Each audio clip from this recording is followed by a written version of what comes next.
Sejam todos muito bem-vindos, vamos apreciar e aproveitar esse momento de conexão e cura.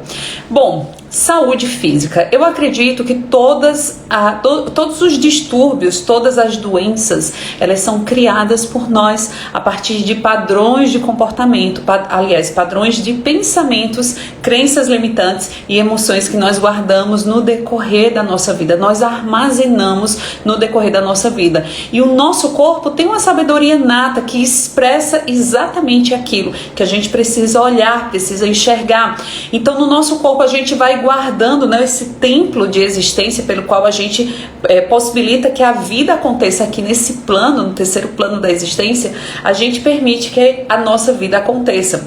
Então, quando a gente tem algum distúrbio na nossa saúde, certamente isso se trata de bloqueios que nós acumulamos no decorrer da nossa vida. E esses bloqueios, no mais das vezes, eles ficam evidentes. O nosso corpo está tentando falar com a gente o tempo todo.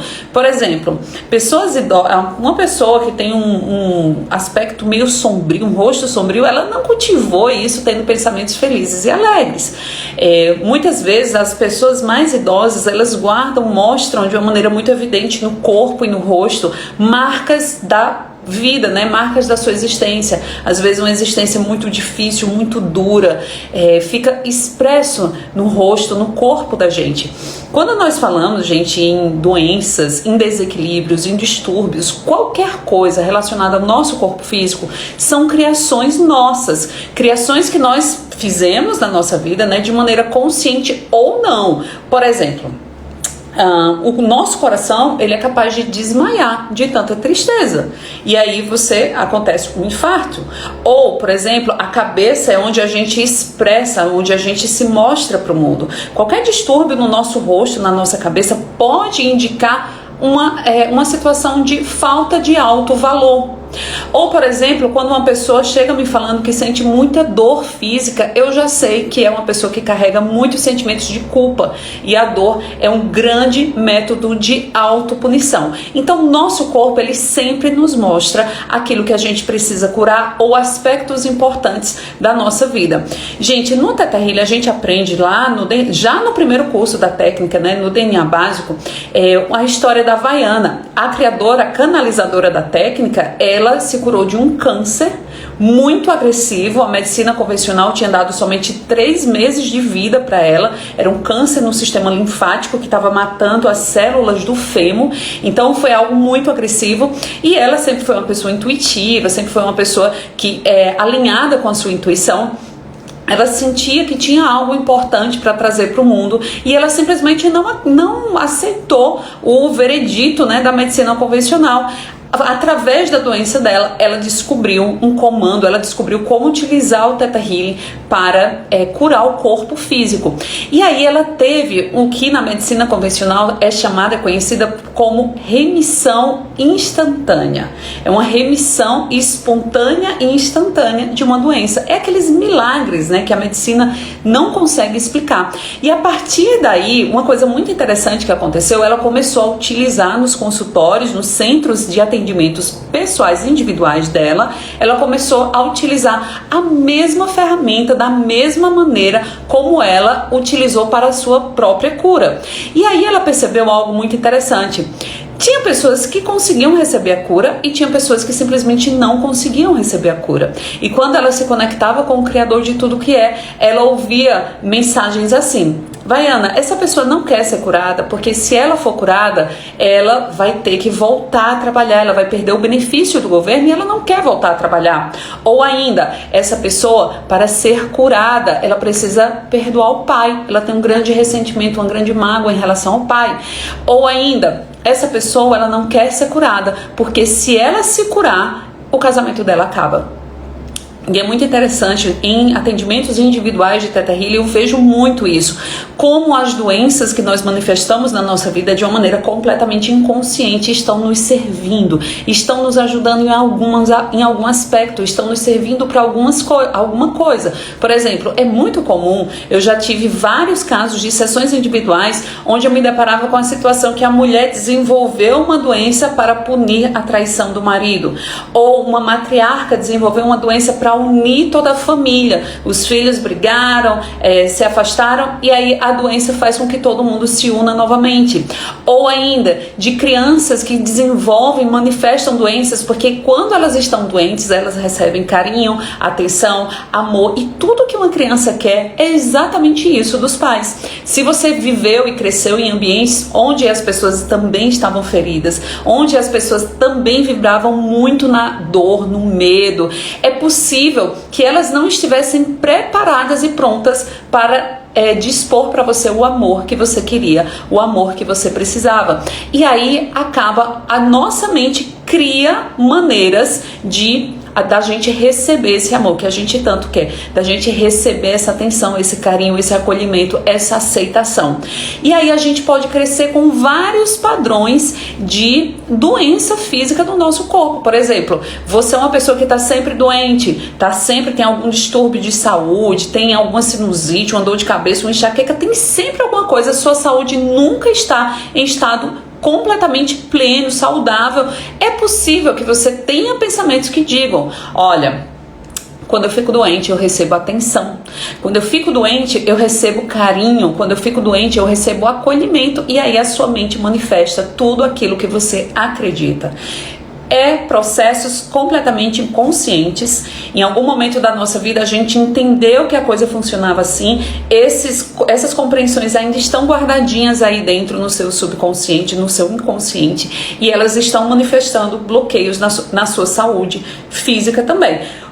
Gente, as nossas crenças, os nossos pensamentos, eles determinam como vai ser a nossa circulação sanguínea, o nosso metabolismo, bloqueios na visão. Por exemplo, pessoas que usam óculos, elas têm, os óculos são ferramentas pelas quais a gente enxerga o mundo. Se você usa óculos, o que você não quer enxergar? O que na sua vida você não quer ver? Quando eu comecei meu processo de autoconhecimento e aplicar essas ferramentas em mim, eu usava óculos. Ele está inclusive aqui, ele fica perto de mim. Recentemente eu o encontrei e eu lembrei disso, de que eu parei de usar óculos quando eu comecei a curar as minhas crenças interiores, as minhas emoções, quando eu comecei a voltar ao passado e resgatar essas partes de mim que ficaram no passado. Então tudo que a gente vivencia no nosso corpo físico também é resultado, é reflexo daquilo que a gente vivenciou e guardou no decorrer da nossa vida. E qual é o caminho da cura? É o caminho do perdão, é o caminho da reintegração, é o caminho da liberação, é o caminho da reprogramação mental, quando você consegue olhar para o seu passado e ressignificar as coisas que você vivenciou. Gente, Edri, exatamente, óculos, eu parei de usar óculos, eu usava óculos, aí usei por alguns anos, e quando eu comecei a liberar essas emoções, essas crenças, quando eu comecei a fazer essa faxina interna, essa reforma interna, eu parei de usar óculos, e foi um processo natural, gente. Eu nem foquei exatamente nisso, mas como as nossas doenças estão relacionadas a questões internas que nós guardamos, a feridas emocionais, a dores que foram internalizadas, uma vez que você libera essas dores, você simplesmente para de manifestar aquele resultado. Recentemente também eu perdi 13 quilos. Pra quem não sabe, eu tava grávida, né? E na gravidez eu fui com muita pé na jaca, engordei 20 quilos. Engordei 20 quilos. E quando eu fiquei pensando, não, na amamentação vou perder todos esses quilos, todo esse peso, e tá tudo certo. Só que aí eu não conseguia amamentar, eu tava confiando que iria dar certo para eu emagrecer. Gente, foi um convite da vida a utilizar aquilo que eu ensino em algo que é importante para mim. Então eu comecei, logo que eu vi, né, que eu fiquei com 15 quilos excedentes, que eu teria que perder por eu mesma, né? Eu nunca consegui perder nem 3 quilos. Como é que eu iria perder 15 quilos? Eu vi que ali era uma oportunidade para que eu pudesse usar justamente as ferramentas que eu ensino para uma questão, uma área da minha vida importante que eu nunca tive necessidade de usar. Enfim, desde o início da pandemia, gente, eu comecei a fazer o trabalho de crença todos os dias. Eu digo isso para os meus alunos, gente, se você já fez um curso de Theta Healing, se você tem uma ferramenta de cura do seu interior, se você pode usar, utilize, gente, porque é algo muito poderoso.